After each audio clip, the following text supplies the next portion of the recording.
Todos cerdos, eso fue rápido. Sí, ya puse todos sus juguetes adentro. Bueno, Gracias, señor vamos Cebra. a ocupar una gelatina. Pero no hay espacio para estos dos. Pobre Teddy y el señor dinosaurio. ¿En dónde van a vivir? ¿Por qué no han comprado un armario más sencillo de ensamblar? No, tengo una mejor idea. Teddy y el señor dinosaurio pueden vivir en sus Sí, camas. sale con Pero, todo mami, el ahí siempre han Mejor. vivido. Sí, lo sé. Y es por Entonces eso ya que es me- una a mí buena me idea. Yo lo pondré ahí. El campamento. Yo lo pondré ahí. Sus amigos irán al campamento de la escuela. Señora Gacela, no me siento muy bien. El autobús brinca mucho. Ay, no, Pedro Pony se siente un poco mareado. Y Pobre Pedro, ven y siéntate aquí conmigo. ella Listo, en así baba la estás voy a mejor. cortar Un poco mejor. Señora Gacela, con una Oh, tijera. ¿tú también te sientes mal, Zoe? tal vez un poco más tarde me puedo sentar con usted por si acaso. También puedo sentarme con usted y yo.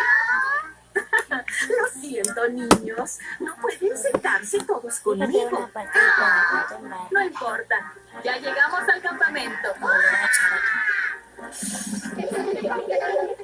¡Feliz campamento a todos! Lo voy a juntar.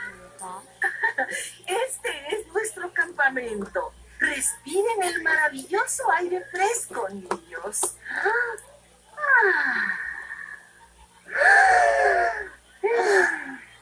Excelente respiración. Ahora vamos a poner nuestras tiendas. Pepa y sus amigos ponen sus tiendas. Voy a meter. Niños, Después voy a cada poner uno debe tres encontrar un aquí. compañero para compartir su tienda. Susi, ¿podemos compartir la tienda? La voy a compartir con Zoe. Lo siento, Susi. La voy a compartir con Rebeca. Rebeca, dijiste que ibas a estar conmigo. Sí.